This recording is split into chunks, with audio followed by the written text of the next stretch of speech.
clair. Je pense que comme c'est les vacances, il n'y a pas beaucoup de monde, voilà, ils accompagnent les affaires. Mais sinon, il y aura des gens, etc. Bon, les autres ne viennent pas tant plus courant. Voilà. Donc, ce que j'ai oublié de vous dire, je vais le dire depuis le début. Normalement, je parle en bas au début. Mais dès le début, ils ont dit il faut partir. Là, on filme. Donc, ça peut se retrouver sur Internet. Donc, franchement, c'est vrai que j'aurais dû vous dire au début, je suis vraiment désolé.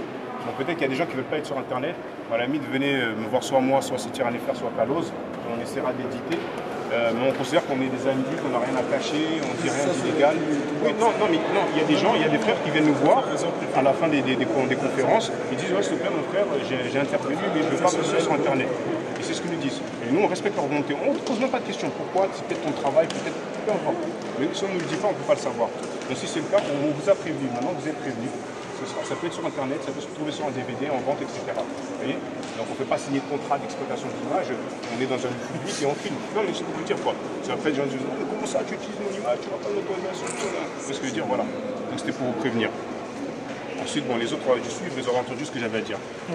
Franchement, si vous venez avec des amis de la famille, vous faites visiter le musée, il ne faut pas rater cet endroit-là. Vous comprenez? Et vous allez comprendre pourquoi. Parce que ce qui est écrit, c'est pas moi qui l'ai géré, ni au Benga. C'est le musée du Louvre qui l'écrit. Chronologie de l'Égypte ancienne, de 3800 à 30 avant Jésus-Christ. 3800. Tellement c'est ancien, ils ont des périodes. Nagada 1, vers 3800 à 3500. On a déjà des monuments. Ensuite, on avance. Nagada 2, vers 3500 à 3300. Donc là, 5000 ans. 5000 ans. Jésus, il a marché sur l'eau. Il a multiplié des pains, il a ressuscité une fille, il a ressuscité Lazare, il a réparé une oreille qui a été coupée. Portable sur vibreur s'il vous plaît, sinon je fais mes yeux laser. Ah!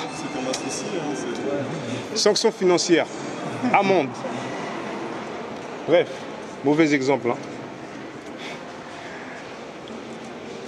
Jésus, il a marché sur l'eau, il a fait tout ça. Quand il est mort, il y a eu ce qu'on appelle une éclipse, un tremblement de terre. Jamais dans l'histoire de l'humanité, j'ai entendu que quelqu'un dit, vous savez quoi, aujourd'hui il y a une éclipse et un tremblement de terre. Je pense que quelqu'un aurait écrit tout ce qu'il a fait. Où sont les documents qui datent de l'époque? Ça? Bon, c'est clair qu'on n'a pas ces monuments-là ici. Mais vous avez vu des monuments qui datent de 3000 ans. Donc 3000 ans avant qu'il arrive sur Terre. Parce que souvent, quand on demande des documents pour Jésus, ils disent, mais non, mais c'était il y a longtemps, c'était il y a 2000 ans. On dit, attends, je vais au musée du Louvre, j'ai des monuments qui datent de beaucoup plus longtemps que ça. Et on voit des gens qui ne demandent pas de nom, des serviteurs, etc. Comment ça se fait que Jésus, même, on ne trouve rien? Moi, je trouve ça bizarre. C'est pour ça que je vous invite à demander à votre pasteur. Bref, on va continuer. Nagada 3, à 3300 à 3100. Par contre, ah oui, voilà, là, ça va être intéressant. Voilà. Alors, l'Égypte, le 3e millénaire avant Jésus-Christ. Époque Tinite. Là, première dynastie, Ménès. Palais de Narmer. Ménès, c'est Narmer, en fait. Vous savez, c'est un peu compliqué parce qu'il y a le nom traditionnel comme Diotimès. Après, il y a le nom grec, Toutmosis. C'est particulier.